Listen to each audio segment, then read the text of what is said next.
였던 이집트의 총리 대신이 되었다라고 하는 것 때문에 기록을 했을까요? 모두 다 그렇지 않습니다. 그렇다면 요셉의 분량이 5분의 1이나 차지하는 이유가 뭘까요? 오늘 창세기 37장 2절에 보니까 야곱의 족보는 이러하니라. 족보에 다 그 뜻이 들어가 있습니다.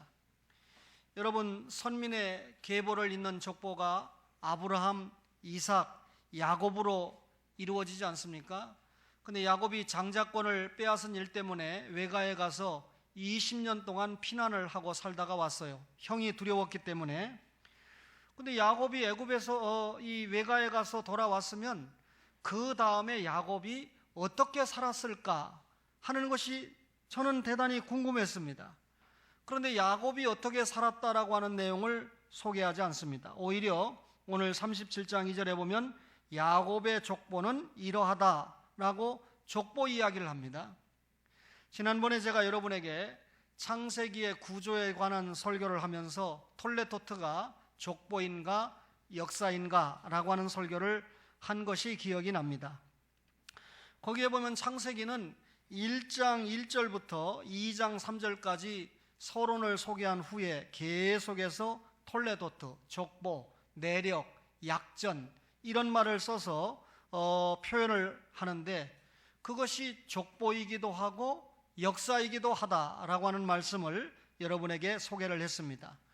그런데 톨레토트가 족보가 기준이 될 때마다 중심 인물이 한 사람 나오는데 예를 들면 아담을 소개했다든지 노아를 소개했을 때 그 족보가 단순히 아담이나 노아를 소개하는 것이 목적이 아니었다는 것입니다. 다시 말하면 톨레토트를 구별하는 중심 인물을 소개하려고 한 것이 아니라 그 사람은 단순하게 그 이야기를 써내려가는 시작일 뿐이다 라고 하는 걸 소개합니다. 창세기 1장 1절부터 2장 3절까지 천지가 창조된 내력을 소개하는데 이것이 창세기 2장 3절 이하에 보면 천지 창조와 인류의 역사를 연결하는 연결점이 됩니다. 그 다음에 예를 들면 아담의 계보다 그러면 아담 얘기가 아니고 노아까지 연결돼요. 데라의 족보다 그러면 데라 이야기를 써야 되는데 아브라함 이야기가 주된 이야기입니다. 이삭의 족보다 창세기 25장 19절에 보면 이삭의 족보라고 소개를 해놓고 이삭 이야기를 쓰는 것이 아니라 야곱 이야기가 주된 이야기입니다. 오늘 창세기 37장 2절에 야곱의 족보는 이러하니라 해놓고 뒤에 가보면 야곱 이야기는 죽는 것밖에 없어요. 사실상 요셉 이야기가 주된 이야기를 이루고 있다는 것이죠. 그러면 야곱의 족보에 왜 요셉 이야기가 중심을 이룰까? 차라리 요셉의 족보라고 하지 왜 야곱의 족보라고 했을까? 이유가 분명합니다. 여러분, 아브라함이나 이삭이나 야곱은 언약의 조상들인데 하나님께서 창세기 3장 15장의 12절에 약속한 예수님을 보내기 위한 중요한 혈통이 아브라함, 이삭, 야곱입니다. 말하자면 하나님의 구속 역사를 잇는 중요한 사람들이죠. 그런데 이삭에게 두 아들이 있었습니다. 당연히 이 역사를 잇는 아들이 에서가 돼야 됩니다. 에서와 아들이 야곱이 쌍둥이로 나오지 않았습니까? 그런데 하나님의 구속 역사를 훤히 알고 있는 야곱이 이 구속 역사의 계보를 잇는데 대단한 욕심이 있었습니다. 그렇게 되려면 자신이 장자가 되어야 되는 것 아니겠습니까? 그러니까 야곱은 지금 형님을 제치고 장자가 되고자 하는 것이 당연히 장자로서 받는 재산 혹은 아버지의 유산을 노리고 장자가 되려고 하는 것이 아니었습니다. 그러면 야곱이 왜 장자가 되기를 소원했습니까? 그것은 이미 말씀드린 대로 하나님의 구속 역사를 훤히 믿고 있었기 때문입니다. 사람은 자신의 공로나 노력으로 구원을 받을 수가 없습니다. 우리는 구원받을 만한 공로나 선행을 할 수 있는 사람이 되지 못하기 때문입니다. 따라서 우리가 구원받고 하나님의 일을 하려면 메시아 예수를 통해서 죄 용서를 받아야 가능합니다. 그런데 이 죄 용서를 해줄 메시아를 보낼 혈통이 아브라함과 이삭과 야곱까지는 이삭까지는 결정이 났습니다. 그런데 에서로 이어지지 않고 야곱으로 결정돼야 되는데 야곱은 아무리 봐도 자기가 이 혈통을 이을 수 있을 자신이 없었습니다. 장자가 아니었기 때문입니다. 그래서 장자권을 소망을 했던 거죠. 어떻게 하든지 내가 하나님 나라 역사에 주역이 돼야 되겠다 하는 선한 욕심이 야곱에게 있었던 것입니다. 그래서 팥죽 한 그릇에 형님에게서 장자권을 사지 않습니까? 이 과정에서 아버지를 속이기까지 하죠. 그리고 장자가 받는 축복을 분명히 야곱이 받게 됩니다. 그러면 야곱이 장자권을 받았으면 장자에게 가는 이 유산의 축복이 눈에 보여야 되는데 야곱에게 아버지에게 장자권은 받았는데 재산상 유익은 하나도 없었습니다. 여전히 육신의 눈으로 보이는 아버지의 모든 재산은 에서가 차지해 버렸죠. 자신의 재산이 아니었습니다. 그런데 야곱의 관심은 형님이 아버지의 막대한 재산을 물려받아서 얼마나 잘 먹고 잘 사느냐 하는데 전혀 관심이 없었습니다. 그건 야곱에게 문제가 되지 않았습니다. 분명히 하나님께서는 아브라함에게 약속하실 때 예수님이 가나안 땅, 지금의 이스라엘 땅에서 탄생하신다라고 하는 걸 약속을 했습니다. 야곱의 관심은 외삼촌 집에서 20년 동안 살다가 돌아와서 자기를 죽이려고 하는, 장자권을 빼앗기고 자기를 해하려고 하는 형님이 어디에 사는가, 이것이 관심이었습니다. 그런데 여러분, 에서가 가나안 땅에 살지 않았어요. 가나안 땅에는 7족속이 살았거든요. 그러니까 7족속이 에서에게 얼마나 도전과 위협이 됐겠습니까? 그러니까 에서는 일찌감치 세일산으로 가서 가나안 땅을 피해서 이 세일산에 가서 진지를 구축하고 천연 요새지를 이용해서 나름대로 안전하게 살았습니다. 외삼촌 집에서 돌아온 야곱은 가나안 땅에 도착하자마자 자기를 죽이려고 했던 형님이 가나안 땅에 있지 않고 세일산에 살고 있기 때문에 자신은 가나안의 중심부인 세겜 땅으로 들어가게 됩니다. 원하던 바죠. 왜냐하면 하나님의 구속 역사를 믿고 있으니까 예수님께서 가나안 땅에 오신다는 것을 믿고 있지 않았습니까? 그러나 가나안 땅에는 원주민 7족속이 살고 있었기 때문에 언제나 야곱에게는 위협이 될 수 있습니다. 도전이 될 수 있습니다. 아픔이 있을 수 있습니다. 그럼에도 불구하고 야곱은 하나님의 약속을 믿었기 때문에 세겜 땅을 택했습니다. 세상적으로 아무리 어려운 유혹과 고통과 환난이 있다 할지라도 하나님이 메시아 예수를 이 땅에서 보내주신다라고 하는 약속을 확실하게 믿었기 때문에 가나안 땅 세겜에 둥지를 틀었다, 그 말입니다. 그러면서 우리를 통해서, 나를 통해서 예수님이 오실 것이 확실하다고 약속을 했기 때문에 가나안 땅에서 우리는 안전하게 내가 지키는 것이 아니라 하나님께서 지켜주실 것이다 라고 하는 확신을 가졌던 것입니다. 야곱에게는 또 다른 관심이 하나 있었는데 형제가 12입니다. 12아들 중에 누가 하나님의 구속 역사를 이을 것인가? 야곱에게 12아들이 있지 않았습니까? 당연히 장자가 르우벤이잖아요. 그럼 르우벤이 이 장자권을 이어야 되는데 역대상 5장 1절 이하에 보니까 르우벤의 아들들은 이러하니라. 르우벤은 장자라도 그의 아버지의 침상을 더럽혔으므로 서모와 통관했다, 그 말이죠. 장자의 명분이 이스라엘의 아들 요셉의 자손에게로 돌아가서 족보의 장자의 명분대로 기록되지 못하였느니라. 유다는 형제보다 뛰어나고 주권자가 유다에게서 났으나 장자의 명분은 요셉에게 있다. 여러분 잘 기억하셔야 됩니다. 르우벤이 장남이었지만 서모를 범하는 죄를 범했기 때문에 장자권이 르우벤에게 갈 수 없었습니다. 그러면 당연히 차남인 시므온과 삼남인 레이에게 차례대로 장자권이 계승돼야 되는데 시므온과 레이는 창세기 34장에 보면 하나님이 허락하신 거룩한 예식인 할례, 난지 8일 만에 받는 할례를 이용해서 세겜 사람들을 다 죽여버리는 무서운 일을 범하지 않았습니까? 따라서 시므온과 레이가 아버지의 뜻, 하나님의 뜻에 역행된 삶을 살았기 때문에 장자의 권위를 이을 수가 없었습니다. 그러면 당연히 넷째 아들인 유다가 이어야 됩니다. 더군다나 예수님은 유다를 통해서 이 땅에 오시지 않습니까? 대단히 중요한 인물인데 유다는 자기 며느리와의 사랑을 통해서 자녀를 낳는, 베레스와 세라를 낳는 그런 잘못을 범하게 됩니다. 그러니까 유다도 실질적으로 예수님이 오실 혈통이지만 이 아브라함 가문에, 이삭 가문에, 야곱 가문에 장자권을 잇는 데는 부적격이었습니다. 그래서 하나님께서 야곱을 통해서 11번째 아들인 요셉이 장자가 되도록 배후에서 역사를 하셨습니다. 다시 말하면 야곱의 실질적인 장자가 요셉이라는 거죠. 오늘 본문 37장 5절에 보니까 요셉이 꿈을 꾸고 자기 형들에게 말하매 그들이 그를 더욱 미워했더라. 11절에 보니까 그의 형들은 시기하되 그의 아버지는 그 말을 간직해 두었더라 그랬습니다. 분명히 이 야곱의 가문의 혈통은 요셉이 잊지를 못했습니다. 유다가 있게 됐죠. 예수님이 오는 라인이 유다니까. 그러나 요셉은 하나님의 구속 역사를 이어가는 과정에 장자의 역할을 톡톡히 한 사람입니다. 그러니까 이스라엘은 12지파로 구성된 민족 아닙니까?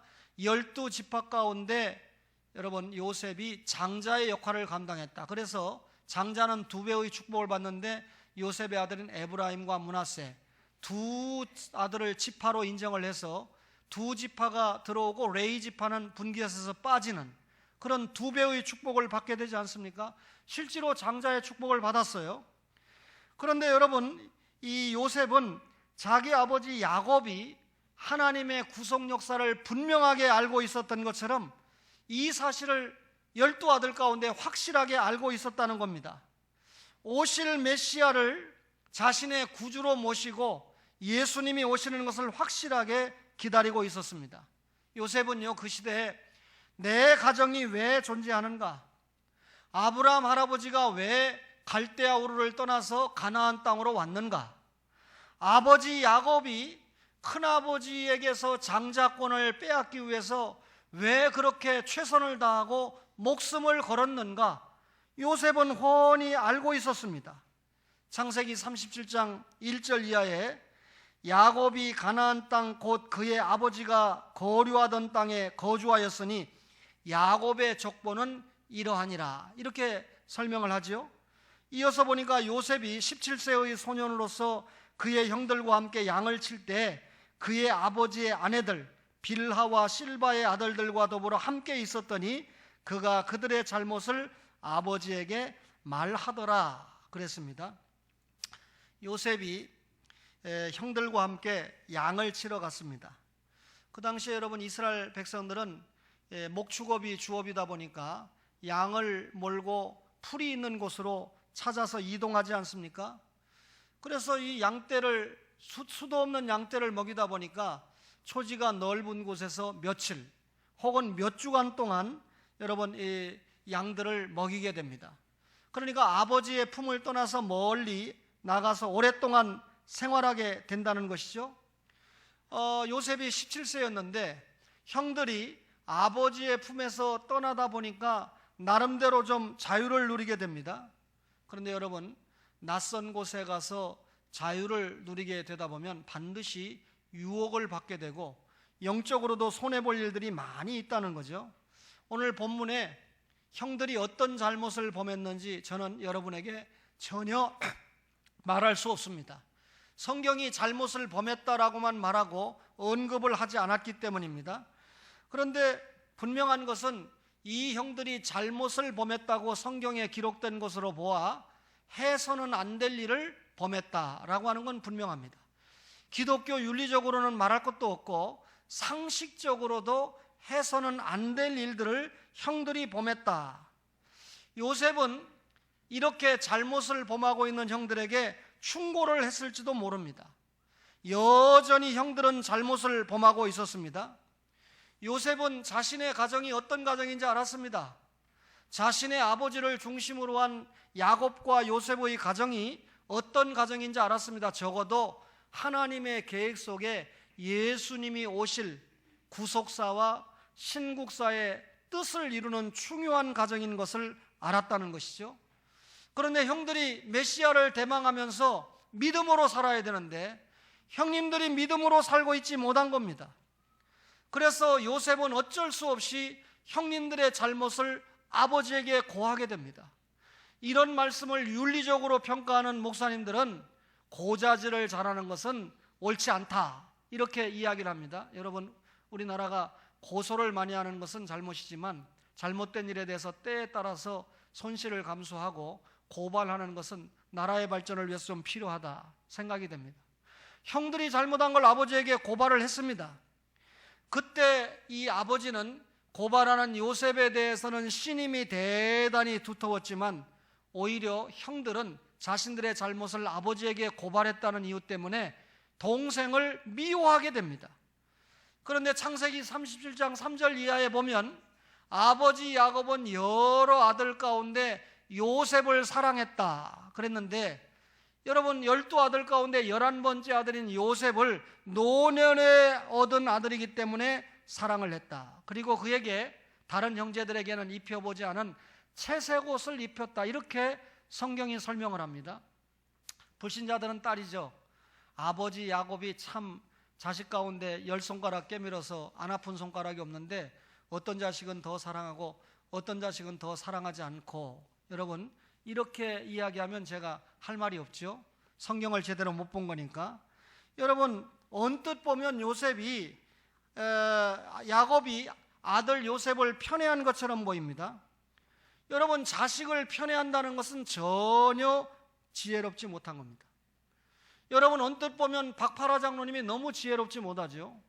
자기가 여러분 돌아가시기 직전까지 수년 동안 자기 아내와 자기를 위해서 아침 저녁으로 찾아다니면서 병간호를 하고 수고한 게 딸인데, 딸과 필리핀에서 어쩌다가 한번 나온 아들이 찾아가니까 그 시간에 이제 돌아가시기 직전입니다. 아들이 딱 오니까 기다렸다는 듯이 선교제는 어떻게 하고 왔느냐, 또 대를 이은 장손자 진용이는 어떻게 하고 있느냐. 그 할아버지요, 진용이한테 단돈 1원도 용돈 받은 적 없어요. 신영이한테는 많이 받았습니다. 그러면 신영이가 어떻게 하고 있느냐 이렇게 물어야지 진영이를 이야기하거든요. 같이 갔던 딸이 얼마나 섭섭하겠어요. 딸과 외손자의 안부는 묻지도 않고 아들과 장손자만 묻는 거죠. 선교지는 어떻게 하고 왔느냐. 이 아버지의 마음속에는 그 가문이 가지고 있던 신앙과 사명의 계승만 돌아가실 때까지 생각한 거예요. 자기가 가지고 있었던 선교의 사명을 장자가 이었습니다. 또 진영이가 신학교에 가서 이 선교 사명을 감당한다고 하니까 아버지가 그런 마음을 가지고 있었습니다. 오늘 야곱이 요셉을 편애했다. 여러분, 만약에 노년에 얻은 아들이기 때문에 요셉을 사랑했다면 노년에 얻었으면 더 어린 아들 베냐민이 있지 않습니까? 베냐민을 사랑한다고 기록해야 원칙이지 않습니까? 아버지가 요셉을 사랑한 이유는 오늘 성경 전체를 보니까 요셉이 장자였다 그 말입니다. 이 아브라함 가문의 이삭과 야곱의 가문에 요셉에게 장자와 같은 기대를 아버지가 가지고 있었다. 그러니까 다른 모든 아들 가운데 장자의 기대를 한 11번째 아들을 사랑을 했다 그 말입니다. 그 사랑한 결과가 뭡니까? 채색 옷을 입혔다. 이것은 여러분 좋은 비단 옷을 입혔다 그런 의미가 아닙니다. 이 반드시 그 가족의 장자에게 표가 나는, 그러니까 12아들 가운데 이 아들은 장자로 삼았다라고 하는 사인으로 여러분 가족의 대표로서 입은 옷이 채색 옷입니다. 만약에 가정의 크고 작은 문제들을 야곱은 루벤에게 맡길 수 없었죠. 아까 말씀드린 대로 부모의 침상을 더럽혔기 때문에. 시므온과 레이에게 맡기지 못했죠. 하나님의 뜻을 역행하고 할례를 악용했기 때문에. 네 번째 아들인 유다에게도 맡기지 못했죠. 비록 그를 통해서 예수님이 온다고 예언은 됐지만, 계획은 돼 있지만 그 역시 며느리와 불행한 관계를 맺었기 때문입니다. 이래서 11번째 아들인 요셉이 이 가문의 장자의 역할을 감당하게 되니까 우의 형들의 심사가 좋을 리가 없죠. 당연히 장자의 순위가 있는데 그것도 새카만 11번째 동생이 장자의 대우를 받게 되니까 말이죠. 게다가 요셉이 꿈 얘기를 합니다. 형님들의 곡식단이 자신의 곡식단에 절을 하더라. 무슨 말이죠? 요셉이 애굽에 가서 총리가 됐을 때 세계적인 기근을 만나서 죽을 수밖에 없었던 형들이 곡식을 얻기 위해서 동생인 요셉 앞에 와서 절하지 않습니까? 그 예언적인 꿈을 하나님이 요셉에게 주었던 것입니다. 해와 달과 11별이 자신에게 절을 하다. 아버지까지 포함한 형제들이 자신에게 절을 하더라 라고 하는 꿈 이야기를 한 겁니다. 여러분, 이런 성경 말씀을 들어가지고 나도 지난밤에 꿈을 꿨는데, 진짜로 저도 지난밤에 꿈을 꿨어요. 그런데 제가 지금까지 인생을 살고 목회를 하면서 천국을 그렇게 분명하게 확실하게 내가 본 즐거움은 없었습니다. 그러면 내가 이 꿈 얘기를 가지고 여러분에게 하루 종일 이야기해도 끝이 없을 텐데, 그거는 저에게 주신 하나님의 비전이고 하나님의 뜻입니다. 그러나 요셉에게 준 꿈은 요셉 개인에게 준 것이 아니에요. 여러분에게 거듭 말씀드리지만 성경에 기록된 인물들을 통해서 하나님이 감동을 입혀서 그들에게 때로는 직접 말씀하고 때로는 꿈을 주어서 하나님이 우리에게 말씀하고자 하는 뭘 기록하기 원했죠? 신구약 66권을 기록하기 원했습니다. 따라서 신구약 66권이 기록된 이상 하나님의 뜻은 여기에 다 담겨 있습니다. 현재 저희들이 꾸는 꿈이나 여러분과 저가 가지는 모든 생각은 개인적인 걸 뿐입니다. 따라서 여러분, 개인의 이야기를 하다 보면 성경이 필요가 없죠. 하나님의 말씀만 가지고 신앙생활을 하고 하나님의 말씀만 가지고 전파할 때 그것이 기독교 신자들의 공통신앙이 되는 겁니다. 때로 내가 신앙생활을 잘 못하니까, 때로 나에게 하나님이 이런 개인적인 비전을 주기 위해서 개인적으로 꿈을 주거나 하나님께서 만나 주시는 경우는 있다 그 말입니다. 그거를 제가 부인하진 않습니다. 그럼에도 불구하고 여러분, 우리가 간증할 것은 하나님의 말씀을 간증하고 전하는 것이 중요하다. 그럼 요셉의 꿈은 하나님의 말씀을 기록하기 위한 꿈이지 않았습니까? 꿈의 내용을 아버지에게 말을 하고 형님들에게 이야기를 하니까 형님들의 언사가 좋을 리가 없었습니다. 그래도 요셉은 하나님이 주신 이 예언적인 꿈을 간증을 했던 것입니다. 이유는 하나님께서 자신을 통해서, 자신의 가문을 통해서 이루실 큰 예언이었기 때문입니다. 그렇다면 여기에서 요셉에게는 큰 사명이 주어졌다는 것이죠. 요셉이 어떤 일을 해야 된다는 것을 하나님이 알려주시기를 원했겠죠. 그것이 야곱의 족보 속에 다 들어있었던 겁니다. 따라서 야곱의 족보는 이러하니라 라고 하는 한마디 말씀에 요셉이 하나님의 나라 역사에 어떻게 사용받아야 될까, 어떤 사명을 감당해야 될까 하는 것이 훤하게 다 들어있었다는 것입니다. 이것이 오늘 여러분에게 설교하는 야곱의 족보입니다. 그렇다면 요셉은 선민을 구원할 사명을 가지고 있지 않아요? 하나님의 구속 역사가 구약성경에 이스라엘 백성을 택해서 전 인류를 상대하다가 아브라함 때부터 이스라엘을 택해서 다윗 왕국까지 가서 전 세계로 파급시키는 것이 하나님의 구속사 계획이라고 하지 않았습니까? 그러면 이 과정에 이스라엘 민족이 형성되는 데 있어서 중요하게 사용받는 인물이 누구라는 말입니까? 요셉이라는 말입니다. 그러니까 이스라엘이라는 나라, 하나님의 나라가 형성되는 배경에 있어서 중요하게 사용받는 인물이 요셉이죠. 그렇다면 요셉의 사명이 얼마나 중대합니까? 하나님 나라 역사에 그 한 시대 멋지게 사용받은 인물이 요셉이라는 것이죠. 오늘 여러분과 저가 이런 말씀을 듣는 의미가 무엇이죠?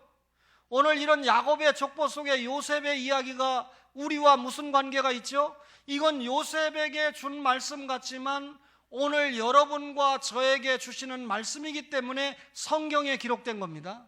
그렇다면 요셉이 그 한 시대의 사명을 감당한 것처럼 여러분과 저에게도 사명이 있는데, 교회 안에서도 사명이 있고 교회 밖에서도 사명이 있다는 것 아닙니까?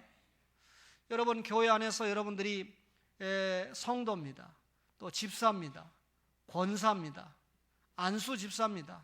혹은 장로님입니다. 그것뿐입니까? 구역장도 있고 기관장도 있고 여러 가지 사명을 가지고 있지 않습니까?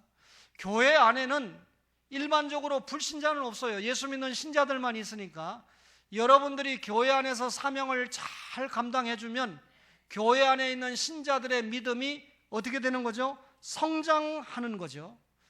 여러분과 저가 거룩하고 경건한 신앙생활의 모습을 통해서 제가 자주 사용하는 말대로 마태복음 25장에 성령 충만과 은사 활용과 기독교 윤리를 실천하는 그런 삶의 모습을 통해서 직분자들이 사명을 잘 감당해주면 교회 안에 있는 신자들의 믿음이 어떻게 합니까? 성장하는 거죠. 저분을 보니까 정말 예수 믿을 몇이 난다. 나는 성경 말씀을 잘 모르지만 성경 말씀을 잘 아는 아무개 장로님이 이렇게 신앙생활하는 모습을 보니까 내가 참 그렇게 살아야 되겠다. 여러분, 예수 믿는 첫 신자가 어떤 구역장을 만나느냐에 따라서 신앙 색깔이 달라져요. 어떤 기관장을 만나느냐에 따라서 그분이 나중에 믿음이 성장해서 기관의 임원들을 맡아보고 회장이 되면 컬러가 달라집니다. 여러분, 교회 밖에서는 어떻게 사명을 감당해야 됩니까? 교회 밖에는 예수 믿는 신자도 있지만 대부분이 불신자가 훨씬 더 많지 않아요? 신자와 불신자가 공존되는 곳이 교회 밖 아닙니까? 역시 여러분, 이 교회 안에서 믿음을 가지고 사명을 감당하는 사람들이 교회 밖에서도 장로로 살아야 돼요. 교회 밖에서도 권사로 살아야 돼요. 교회 밖에서도 안수 집사님으로 살아야 되겠죠. 아멘을 크게 못하는 거 보면 이중생활을 하고 있는가 봐요. 교회 안에 오면 직분자인데 교회 밖에 가면 하나님 모르게, 하나님은 다 알고 계시죠. 목사는 몰라요. 근데 하나님은 전지하시니까 다 알지 않습니까? 교회 밖에서도 여러분과 저가 오늘 말씀을 받은 대로 나도 요셉처럼 사명을 감당하는 삶을 살아야 되겠다 해서 사명을 감당하게 될 때, 여러분의 직분으로 사명을 감당할 때 하나님 나라가 확장되고 하나님이 영광 거두실 거 아닙니까? 그러면 교회 밖에서는 어떤 사명을 감당해야 됩니까? 정치하는 분은 정치, 경제하는 분은 경제, 공무원은 공무원대로, 그렇죠? 여러분, 근로자는 근로자대로, 사업을 경영하는 분은 사업을 통해서, 여러분들의 직업을 통해서 여러분들이 하나님 나라의 사용을 받아야 되죠. 여러분, 바깥에 나가면, 교회 바깥에 나가면 가정과 사회가 공존하게 됩니다.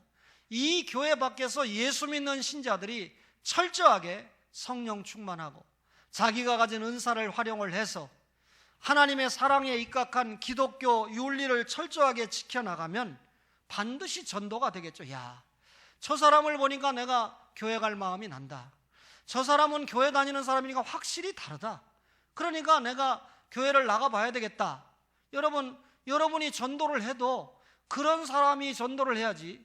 여러분, 세상 사람들과 같이 용서하세요. 고스톱 칠 때 고스톱 치고, 같이 욕할 때 욕하고, 여러분 같이 나쁜 짓 다 해놓고 술 먹고 여러분 해놓고 교회가 총동원 전도주의를 한다니까, 야, 교회나 한번 가보자 그러면 니나 잘 다녀라, 그렇게 얘기할 거 아닙니까? 여러분, 굉장히 중요한 이야기예요.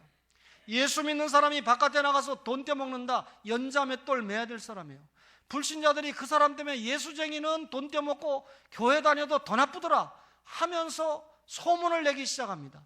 예수 믿으면 구원받는다, 이 소문보다 예수쟁이가 돈 떼먹었다는 소문이 더 빨라요. 그러니까 불신자들은 현재 중생을 받지 못한 영혼들이다 보니까 하나님의 진리의 말씀보다는 안 좋은 소문을 더 가슴에 새기게 되는 것 아니겠습니까? 용서하세요 여러분, 이 지역을 맡으신 분이 황우여 장로님인데, 여러분, 제가 지난번에 결혼식에 다녀와서도 축사를 여러분에게 소개한 적이 있습니다. 제가 문자를 보내드렸는데 지금 황 장로님이 하셔야 될 가장 중요한 일은 기도다, 동의를 하시더라고요. 여러분, 다른 것을 할 일이 없어요. 하나님 앞에 기도하고 하나님 앞에서 대안을 받고 하나님 앞에서 출구를 찾는 것 외에는 다른 도리가 없지 않습니까? 동일하게 이 연수구를 위해서 그동안 국정을 위해서 수고 많이 하시고 또 이 박근혜 정부를 위해서도 수고를 많이 하신 귀한 우리 민 의원님도 연수구를 위해서 또 사명을 감당하기 위해서 준비하고 있는데, 사실 이런 그 두 위원님들이 예수 믿는 신자니까 성령 충만해서 자기가 가진 은사, 우리는 정치할 줄 모르잖아요. 정치할 수 있는 은사, 자기 분야가 있죠. 그리고 또 이 기독교 윤리를 지켜가면서 기독교 이 사랑에 입각한 윤리를 통해서 지역을 감화시키고 감동을 시키면, 여러분 지역을 통해서 저들의 정치 활동을 통해서 하나님 나라가 확장되어 가는 것은 당연하지 않겠습니까? 그런데 여러분, 제가 볼 때 오해하지 마세요. 두 분 의원님이 다 미련하신 것 같아요. 표를 얻으려면 이 연수구에도 몇만 명은 안 가도 몇천 명 모이는 교회가 있거든요. 그런 데 가서 얼굴도 보이고 같이 예배도 드리고 그러면, 아, 저분이 신자구나. 성도들 마음 가운데 심리적으로 같은 값이면 잘 모르잖아요. 아, 예수 믿는 분이니까 지금까지 설교한 대로 성령 충만하시겠지. 예수 믿는 분이니까 은사를 잘 활용해서 기독교 윤리를 실천해서 정치하시겠지. 이런 기대감을 가지고 하잖아요. 그죠? 여러분, 우리 교회도 오해하지 마세요. 호남에 본적지를 두고 계신 분들이 꽤 많은데, 내가 뭐라고 묻지도 않았는데, 목사님, 저는 장로님이기 때문에 김영삼 장로님을 택했어요. 이런 분들이 꽤 있었어요. 여러분, 그 말의 의미가 무슨 말인지 알겠죠? 신앙에 대한 기대를 걸고 있다, 그 말 아닙니까? 근데 여러분, 초원교회는 다 합해도 몇 표 안 되는데 여기 와서 예배를 그것도 여러 차례 드리시는 걸 보면 참 그 믿음이 대단하시다. 제가 이 이야기를 굳이 왜 합니까? 우리 성도들은 그것까지 판단을 못해요. 너무 단순해서. 그러니까 여러분들이 해야 될 일이 뭡니까? 같은 값이면 기독 정치인들을 위해서 기도해 주어야 된다. 이런 정치인들이 이런 말씀을 듣고 자신에게 주어진 사명이 무엇일까? 자기가 가진 은사를 성령 충만해서, 그리고 기독교 윤리를 실천하는 과정 속에서 자신의 직무를 감당할 때 그 영역에서 하나님 나라가 확장되어 간다, 그 말이죠. 여러분과 저 모두가 하나님 앞에 이런 사명을 받았습니다. 당시에 요셉이 받아 한 시대의 사명을 감당했던 것처럼 여러분과 저도 각각 주어진 사명을 통해서 잘 감당해서 한 시대를 멋지게 기록하고 가는 축복의 하나님의 사람들 되시기를 주의 이름으로 간절히 바랍니다.